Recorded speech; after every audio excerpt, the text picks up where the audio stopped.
কবি নজরুল ইসলামের একটা কথা ছিল কিংবা একটা লেখা এরকম ছিল, আমি জানি চিরজীবন আমাকে কাঁদতে হবে, কারণ আমি যে তোমাকে চেয়েছি। আসলেই আমি যে তাকে চেয়েছি এই জন্য আমাকে সারা জীবন কাঁদতে হবে, কারণ আমি তাকে কোনোদিন পাবো না, আর পাইনি বলেই আমার কান্না করতে হয়। তাকে আমি প্রচন্ড ভালোবাসি বলেই আমার কান্নাটা আসে, তাকে আমি আমার করে পাইনি বলেই আমার কষ্টটা হয়।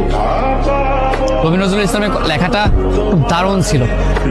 আসলেই তাকে পাইনি বলে আমাকে সারা জীবন কান্না করতে হবে।